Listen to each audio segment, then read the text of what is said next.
11 wins, 5 knockouts at wala nga pong talo. Ito po ang kartada ng 22 years old junior welterweight prospect na si Omar Juarez.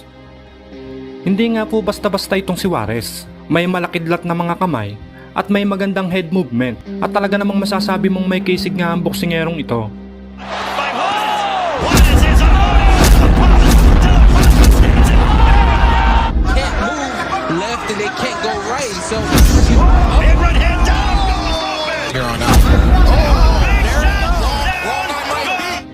June 27, 2021 ay itinapat naman ito sa isa nating kababayan na si Al Rivera, ang tinaguriang The Machine Gun.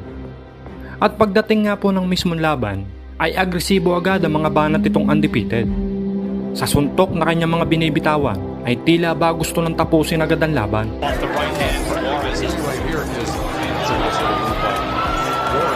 Pero siyempre, hindi naman basta-basta magpapadaig ang ating bida na nakakapagpatama rin ng malalakas na suntok. At sa pag-usad nga po ng bakbakan ng dalawa, ay talaga namang makikita mong napakainit ang palitan ng mga suntok ng dalawang fighter. Maririnig ang lagapak ng mga suntok nitong si Juarez sa tuwing tumatama sa matigas na mukha at katawan ng ating kababayan. At sa lakas nga po ng mga suntok na binibitawan nitong si Juarez, ay makikita mong gusto na talagang tapusin nito ang Pinoy. Subalit dito ka rin naman talaga hahanga sa ating Pinoy na bida na bagamat tinatamaan ng malalakas na suntok ay nakatayo pa rin ito at buong pusong lumalaban. Subalit pagdating nga po ng round 9 ay bumagsak itong si Juarez sa kauna-unahang pagkakataon nang salubungin nito ang isang right hook ng Pinoy. Hindi naman gaanong nasaktan itong si Juarez at nakapagpatuloy pa rin naman sa bakbakan. At sa naging laban ay nawi sa scorecard ang kanilang bakbakan at nakuha nga po ng Pinoy ang panalo via majority decision.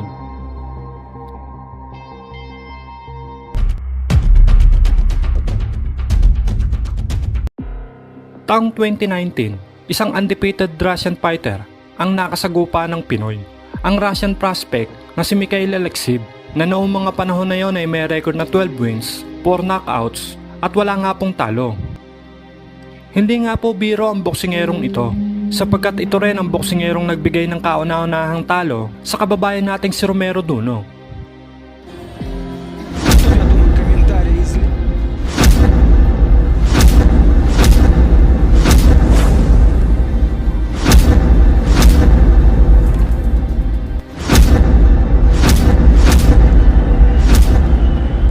Inakala nga ng Russian boxer na ito na madali lang niyang matatalo ang Pinoy na si Roldan Aldea, subalit kakaibang bangis at lakas ang ipinakita ng ating kababayan. Agresibo ang Russian fighter na tila ba gustong pabagsakin agad ang ating Pinoy na bida.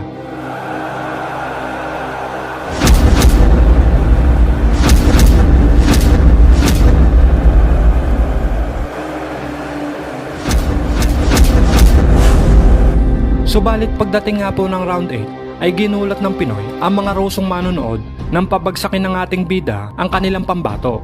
Tulog ang Ruso sa lakas ng suntok na tumama.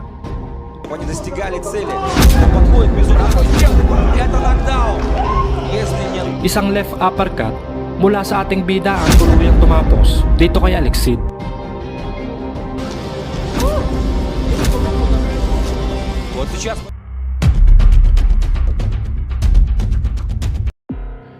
Christian Gonzalez, ang isa sa mga ipinagmamalaking prospect noon ng Golden Boy Promotion. Umugong ang pangalan nito noon dahil sa kanyang sunod-sunod na impresibong knockout win.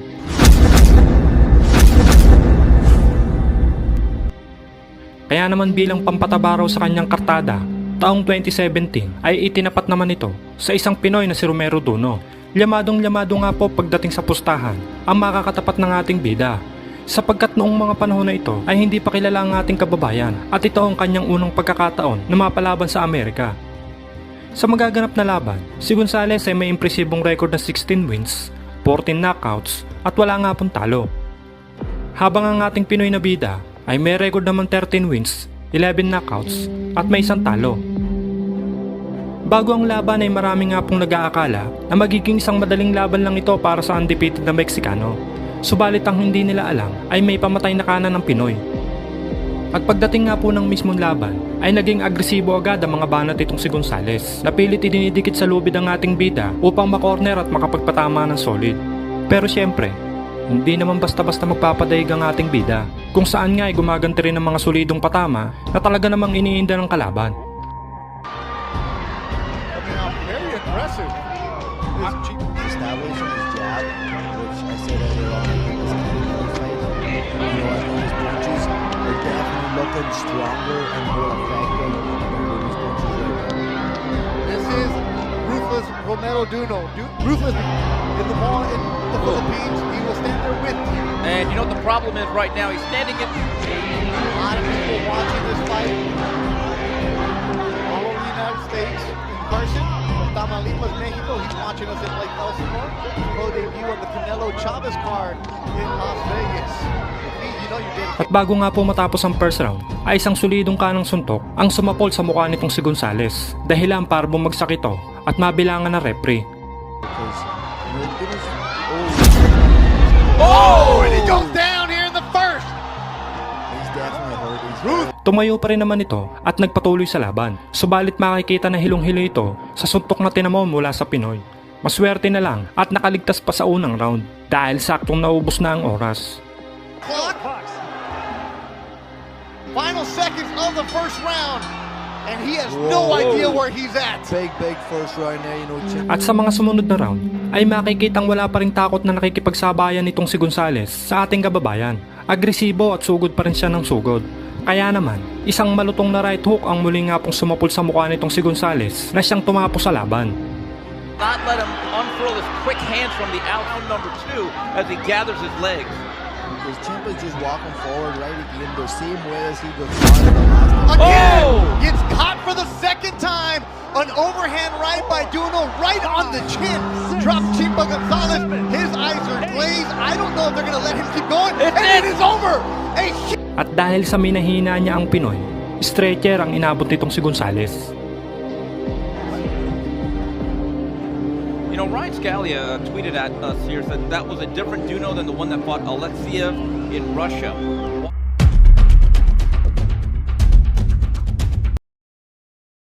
Sa ating kasalukuyang panahon, maliban sa ating pambansang kamao Manny Pacquiao, ay isa si Floyd Mayweather Jr. ang isa sa mga itinuturing na greatest of all time sa larangan ng boxing. 50 panalo, nagretiro ng hindi man lamang nakakatikim ng pagkatalo. May malahalimaw na skill pagdating sa depensa.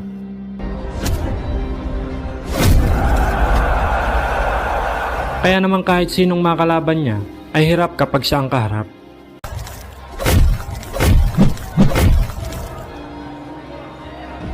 Subalit alam niyo po ba na mayroong isang boxer noon ang dumayo sa bansa natin na sinasabing mas higit na magaling at mas mahusay pa raw sa galawan ni Floyd Mayweather Jr. Kung sino siya, ito ay walang iba kundi ang undefeated at pambato ng Barbados Island at nooy WBC Caribbean Federation Champion na si Miguel Antuan.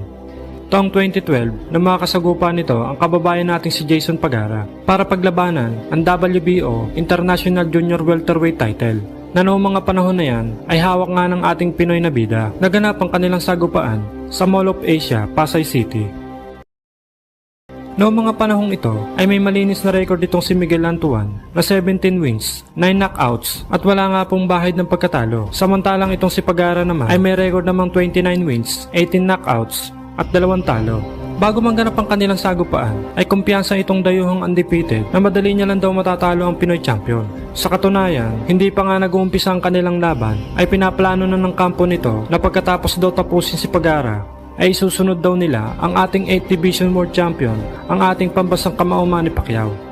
At sinabi din nito na hindi pa raw nakakasagupa si Pagara ng dekalibreng boksingero na katulad niya. Kaya naman tansya niya ay malabong umabot ng 12 rounds ang kanilang laban. Dagdag pa nito ay kuhang-kuha daw niya ang galawan ni Mayweather.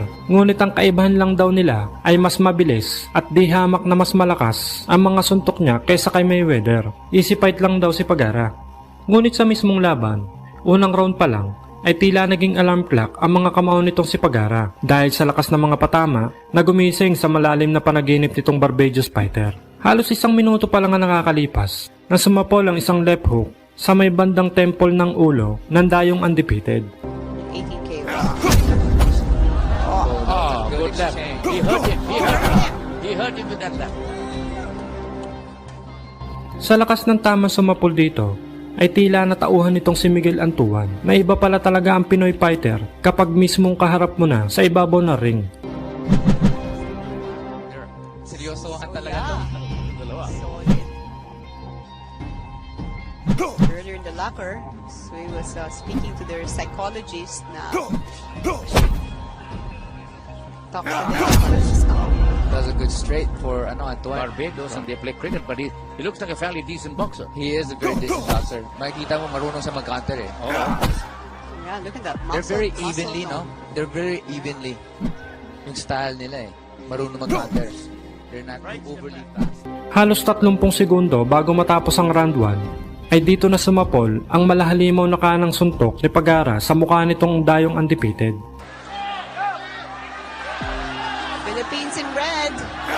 Barbados naka-blue. The crowd is liking this fight. Oh, High down. Down. Running with the left. Knockdown. Para kay Pagara from the Philippines. I guess he's not better than Pacquiao or Mayweather, no? Wala na eh. It's it. It's over. First round. Oh. Wow. So, Alam mo na, I thought it was going to be closer than that. Sabi niya, he wants to challenge Pacquiao, and sinabi niya, he's better than Mayweather. Oh, the weather was something wrong. Sa sobrang lakas ng tumama suntok, ay nahilo ito ng husto at hindi na nagawa pang lumaban pa. At dahil nga dito, ay tuluyan na ngang nagising itong sinasabi nilang the next Mayweather Jr. sa kanyang mahimbing na pagkakatulog. At ang pinapangarap niyang mega showdown sa ating pambansang kamao ay tila naglaho na parang bula. Ang inaakala niyang isang pusa lamang na Pinoy fighter ay isa palang mabangis na leon pagdating sa ibabaw na ring. At dahil nga po sa sobrang kayabangan, ay naawi sa isang masaklap na kahihiyan ang sinapit nitong si Miguel Antuan. Kaya naman matapos matalo dito kay Pagara, ay tila inalat na ang boxing career nitong si Antuan. Nagkaroon pa ito ng 3 sunod-sunod na laban na lahat ay puro talo. Kaya naman tuluyan na itong nagretiro sa boxing.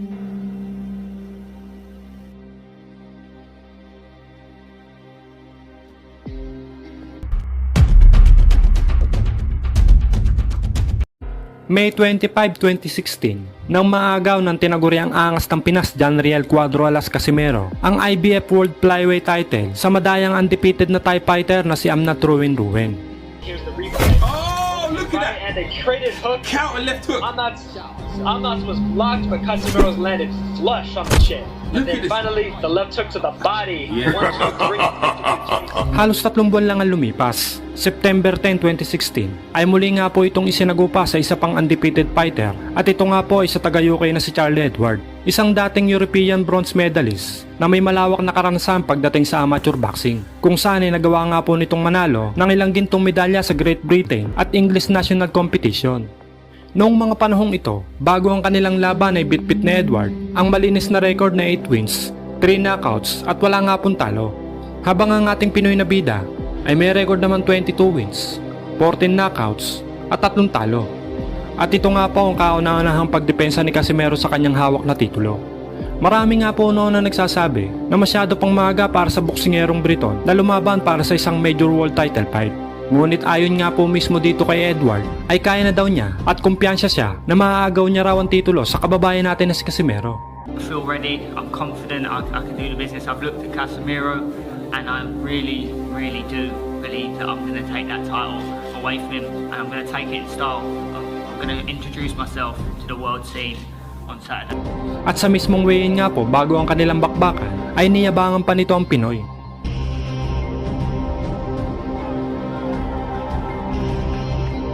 Makikita na sumesenyas ito at ipinapahiwatig na aagawin niya ang titulo sa Pinoy Champion pagkatapos ng laban. Sa mismong laban ay kapansin-pansin nga po ang height at reach advantage ng Briton kontra sa Pinoy.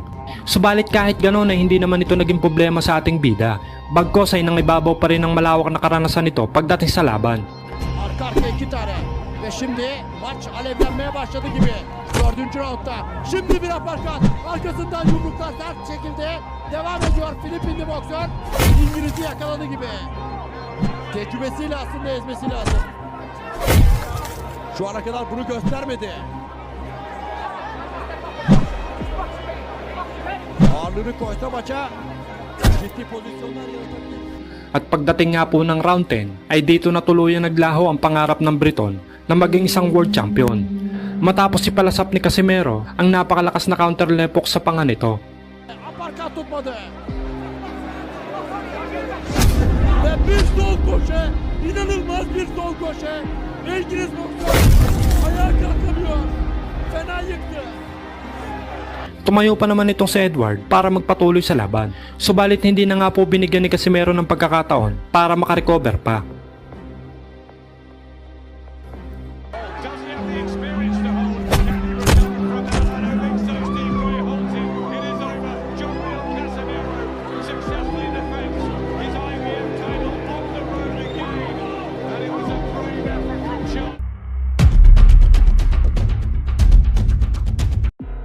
November 18 ng 2017, nang makasagupa ng tinaguriang The Pretty Boy Jerwin Angkahas, ang nooy wala nga pong talong Irish boxer na si Jamie Conlan, kung saan naganap ang kanilang mismong laban sa teritoryo nitong si Conlan sa SSE Arena, Northern Ireland, United Kingdom.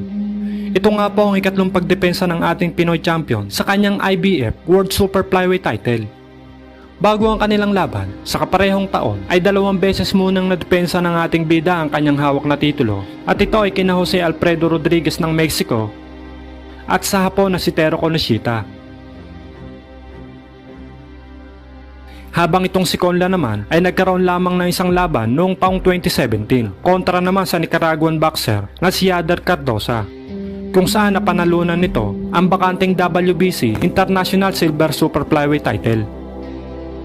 Bago ang laban, si Conlan ay may record noong 19 wins, 11 knockouts at wala nga pong talo, habang ang ating bida naman ay may record naman 27 wins, 19 knockouts, 1 talo at 1 tabla. Usap-usapan noon sa European boxing community na si Conlan na daw makakaagaw ng titulo sa ating Pinoy champion.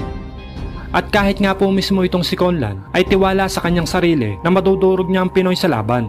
Sa katunayan, nung dinipensa ni Angkahas sa Hapon na si Tero Konoshita ang kanyang hawak na titulo, ay nanood ng live itong si Conlan sa ringside. At nang matanong ito sa isang interview sa website na fightnews.com kung anong masasabi niya sa performance ni Jerwin Angkahas, ay ito nga po ang mismong sinabi niya, pakinggan nyo. I'll be an underdog against any of the champion, but looking at the list, Angkahas might be the weakest of the current crop. Though Jerwin is a southpaw, he doesn't really fight like a southpaw. He's not at all awkward elusive one. He seems easy enough to hit. He doesn't fully capitalize on his southpaw advantage. At yan nga po mismo ang sinabi nitong si Conlan, na ang ibig sabihin niya na sa listahan daw ng mga kampiyon sa Super Flyweight ay si Jerwin Angkahas daw ang pinakamahina. Kaya naman sa mismong laban, ang lahat ng kahambugan na pinagsasabi nitong si Conlan ay pinakain lahat sa kanya ng Pinoy champion. Unang round pa lang ay bagsak agad ditong si Conlan matapos sumapol ang solidong body shot ng Pinoy. Jamie Conlan, but he has got the grit and determination. He's been hurt before and he's come through it, but he's got to put in the performance tonight. It's what a marginal height and reach advantage Conlan is having to cope with. Angkahas is a southpaw, as you see, leading off with that right hand. Interestingly, Conlan's been sparring, preparing for this extensive. At pagdating nga po ng round 3, ay muli na naman itong bumagsak matapos tumama uli ang isang body shot.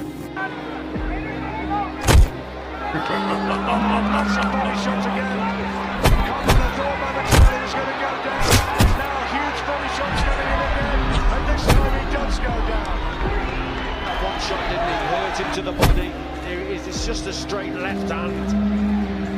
But Conlan, he recovers. But then that's the green light then, isn't it, for Angkahas, just to target that body, and he just couldn't take that shot there. That's the straight left, solar plexus. And then here, tried a bit of cudology, didn't they? Yeah, it didn't hurt me, but of course Angkahas knew otherwise. Nakatayo pa rin naman itong si Conlan, ngunit makikitang nasaktan talaga ito sa lakas ng mga suntok ng ating kababayan. Swerte na lang din itong si Conlan at kinulang na sa oras kaya nasa by the bell pa siya.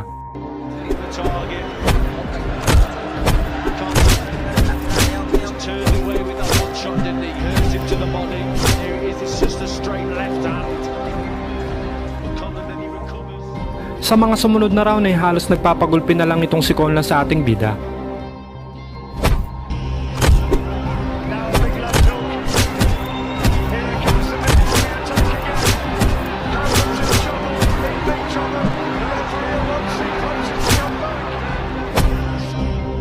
At ilang segundo bago matapos ang round, ay muli na naman pong bumagsak itong si Conlan matapos tamaan sa bodega.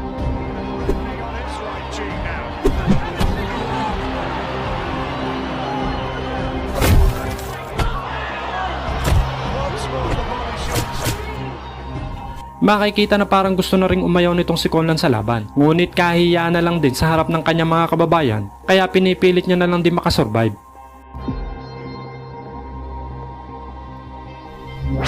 At pagsapit nga po ng round 6, ay muli na naman bumagsak itong si Conlan. Ngunit sa pagkakataong ito ay tinigil na nga po ng third man in the ring ang laban, dahil wala talagang kaya itong si Conlan sa Pinoy Champion.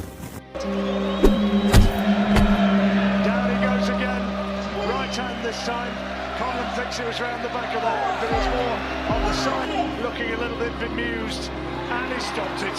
It's all over. A brave effort ends there. A one-sided fight. Taong 2015, na makasagupa ng ating kababayan at pambato na si Edinson Sona, ang undefeated knockout artist at isa sa mga top prospect noon sa Super Featherweight Division na si Adrian Diamante Estrella, isang Meksikano, para paglabanan ang bakanting WBC International Silver Super Featherweight title. Sa sagupang ito ay 40-1 betting favorite ang undefeated Mexican fighter, na ang ibig sabihin ay halos lahat ng mga manonood ay inaasahan na magiging madaling laban lang ito para sa Meksikano.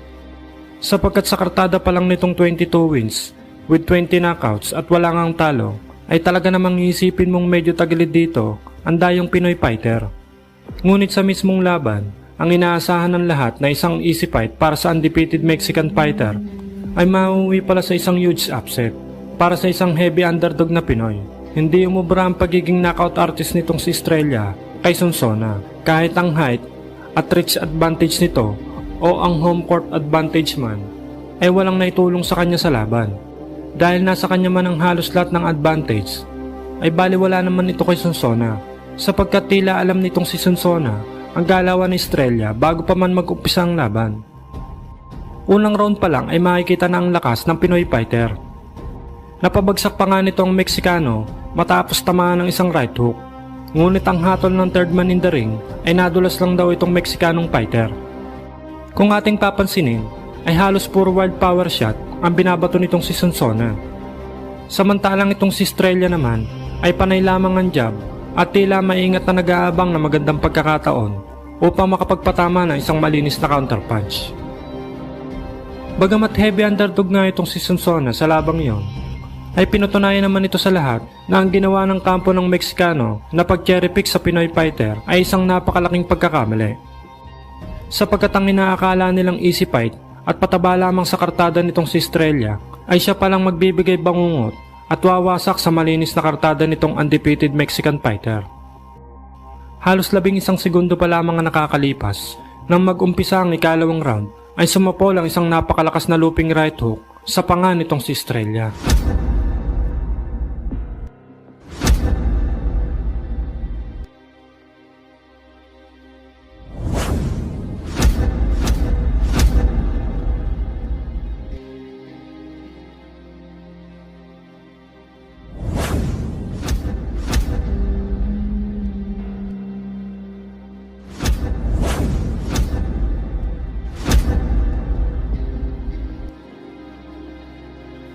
Gulat na gulat at tila hindi makapaniwala ang mga Meksikanong fans ni Estrella at napatayo pa nga ang mga ito sa kanilang mga inuupuan matapos bumagsak ang pambato nila sa ibabaw ng lona. Sinubukan pa naman bumangon itong si Estrella, ngunit sa kasamang palad ay agad na ring itinigil ng third man in the ring ang laban dahil sa lakas ng tamang sumapol dito.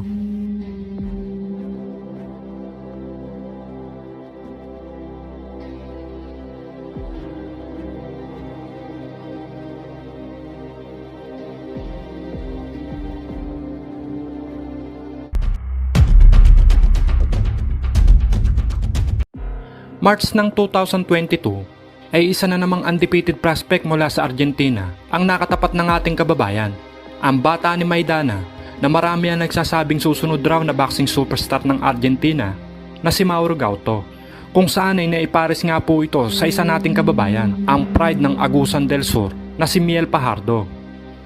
Sa magiging laban, si Gauto ay may impresibong record na 17 wins, 12 knockouts at wala nga pong talo. Ibang klase nga po ang boxer na ito dahil ito lang naman ay pang-8 sa ranking ng The Ring sa mini flyweight. Pero nang maglaban na ang dalawang boksingero sa ibabaw ng ring ay tila ba naging isang mahinang nilalang ang kalaban ng ating bida. Bugbog sarado nga po ang sinasabing susunod na boxing superstar ng Argentina. At wala nga pong kapalag-palag na ginulpi ng Pinoy ang pinagmamalaking bata ni Maida.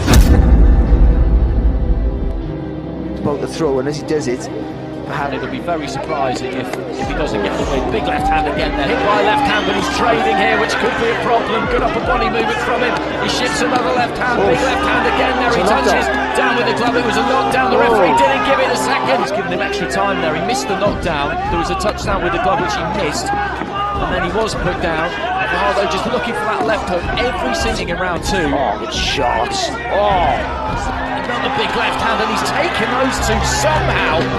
But I think he's done here, and it's only a matter of time, isn't it? Big left hand again there. The referee jumps in, and that's a good decision from the referee who missed. I'm gonna do the same. I'm gonna go for knockout. I'm gonna punish my opponent. I just hope nothing bad gonna happen. He's gonna walk out by his legs from ring, but I'm gonna destroy. I'm gonna smash him. Yan ang mismong sinabi ng undefeated IBF title holder noon ng tinaguriang The Raging Bull na si Victor Chinian sa ating pambato noon na si Nonito Donaire bago maganap ang kanilang laban noong July 7, 2007. Sa tono ng mga sinasabi nitong pambato ng Armenia ay matutulad lang daw ang ating bida sa ginawa nito sa kanyang kuya na si Glenn Donaire. October 7 ng 2006 ay naglaban nga po itong si Victor Chinian at ang kuya ng ating bida na si Glenn Donaire na kung saan natalo nga po itong si Glenn Donaire matapos itong sumuko sa round 6. Ito nga po ay dahil sa nabasag nga po ang panga nito sa kanilang naging laban matapos aksidenteng tamaan ng siko sa round 3 ni Darchinian. At lalo pang lumala ng tamaan ng right straight sa round 6.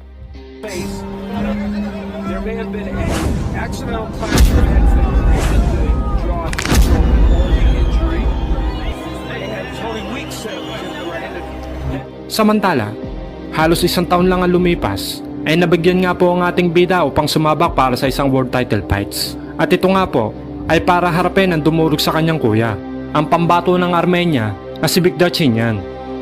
Sa labang ito ay hangad din nga po ni Nonito na may paghaganti ang pagkatalo ng kanyang kuya sa kamay nitong hambog na Armenian fighter. Kaya mula super flyweight ay bumaba nga po ng timbang ang ating bida sa flyweight para lang makalaban itong si Darchinian. Noong mga panahong ito ay taglay nga po ng Armenian fighter ang malinis na record na 28 wins, 22 knockouts at wala nga pong talo.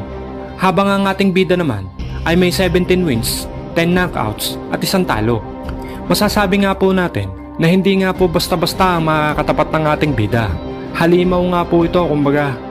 Samantalang ang ating kababayan noon ay hindi pa nga po masyadong kilala at upcoming prospect pa lang noong mga panahon na yon. Kaya naman nga po sa magaganap na laban ay super heavy underdog ang ating bida. Subalit pagdating nga po ng mismong laban ay tila kabaligtaran na nangyari sapagkat itong ibinibidang si Darchinian ay nagmukhang mahinang nilalang sa harap ng ating kababayan. Unang round pa lang ay makailang beses nang kumonekta ang counter lepok ni Donaire sa mukha ni The Raging Bull. A nice counter left hook by Donaire. The trick for Donaire was to counter well as Darchinian came in, and for the most part, he has... At ilang segundo pa bago matapos ang round 3, ay muli nga pong sumapol ang kaliwa ng Pinoy fighter at bahagyang nahilo itong si Darchinian. Oh, there's a good left hand that staggered Darchinian. Remember, he's never been hurt more twice in his career. Donaire sensing the moment. Darchinian battles back. Donaire marching forward. Pacing, it's another hard left hand to the chin by Donaire. Ironic that a left hook has been the big one. Maswerte na lang din itong si Darchinian at naubusan na ng oras kaya nakaligtas pa. Nonito Donaire, a rocky scenario. Kung sa mga previous round ay hindi tumatama ng malinis ang pamatay na lepok ni Donaire, dito sa round 5 ay napuruhan na ng gusto ang ibinibidang boxer ng Armenia matapos sumapol ang signature counter lepok ng ating bida sa mukha nito si Darchinian. There's the jab. Finish him. Donaire.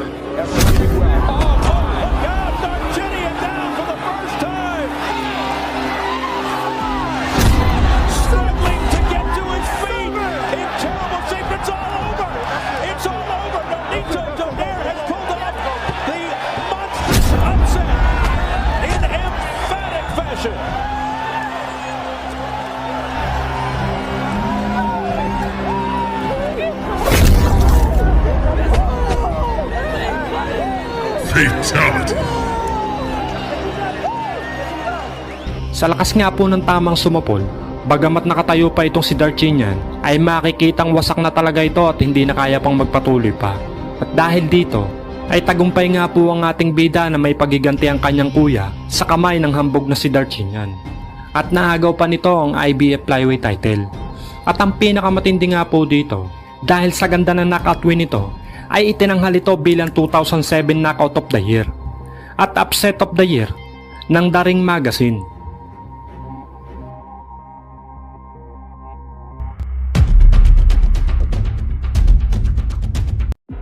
March 19 ng 2011, nang dumayo sa Pilipinas para sa isang tuna fight ang Noy 11-0 undefeated Canadian boxer na si Steve Claggett upang labanan ng ating kababayan na taga Davao del Sur na si Romy Jaco Salem na noong mga panahon na yan ay may record na 10 wins, 4 knockouts, 4 na talo at 1 tabla. Ang kanilang laban ay naganap sa Cebu City Waterfront Hotel Casino para sa isang 8-round junior welterweight bout. Sa magiging laban ay kumpiyansa nga po ang kampo ng Canadian boxer na gagawin lang nitong pataba sa kartada ang ating Pinoy na bida. Dahil sa maliban sa pagiging undefeated nito ay mayroon din itong mataas na level sa ring experience pagdating sa boxing. Naging sparring mate nito ang Noy former undisputed welterweight champion na si Sab Judah. Napakalaking bagay nga po nito pagdating sa isang baguhang prospect pagdating sa experience at sigurado na marami itong natutunan sa kanilang mga sparring session.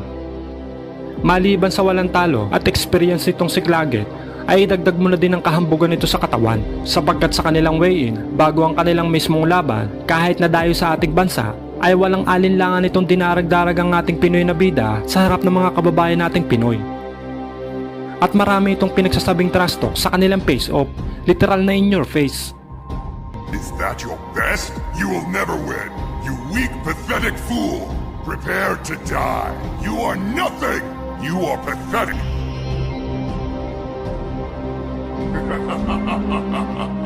Pagdating sa laban, early rounds pa lang, ay kita na agad ang kalamangan ng Canadian boxer pagdating sa palitan ng mga suntok. Aggressive in fighting style ang laro nitong si Claggett, habang ang ating Pinoy na bida naman ay tila tinatantya ang mga suntok ng kalaban.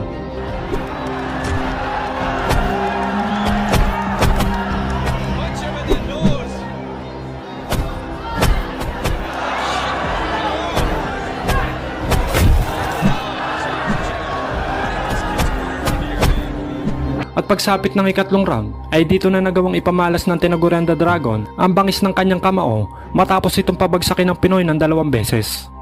Sa unang knockdown ay isang malutong na left hook sa bodega ang tumama dito.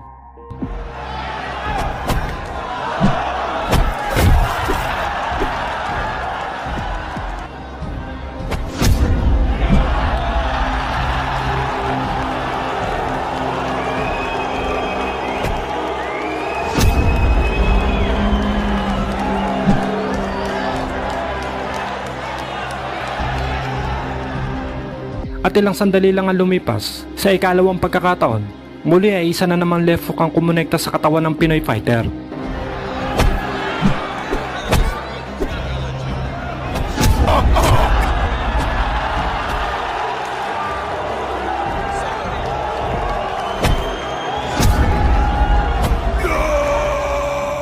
At sa lakas ng tamang inabot ng Pinoy, ay makikitang halos mapahalik na ito sa ring dahil sa sobrang sakit. Pero dito ka naman talaga bibilib sa puso nito si Jaco Salem pagdating sa laban. Dugong Pinoy. Dahil imbis na sumuko, ay bumangon ito at patuloy na sinabayan ang lakas ng dayong undefeated. Sa later rounds, ay dito na nakabawi ang ating bida. Kung mapapansin nyo, ay nagbago ng estilo ang ating si Jaco. Dahil imbis na makipagsabayan ng suntok sa Canadian, ay gumamit ito ng distansya. Nag in and out boxer type ang galawan nito si Jaco na naging super effective sa laban. Dahil dito ay unti-unti nang nasira ang laro nitong Canadian boxer at pumabor na ang pace ng laban sa ating Pinoy na bida.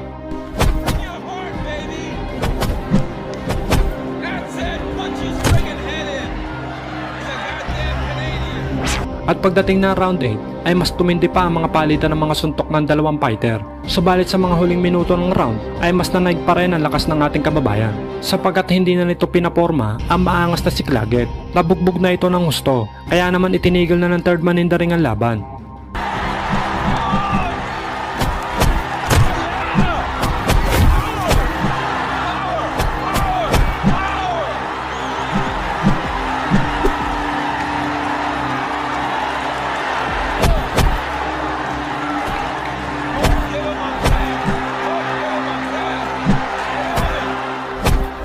Dahil dito ay naka-score na isang upset itong si Romy Jacosalem kontra sa dayong undefeated. Panalo ito via technical knockout sa round 8.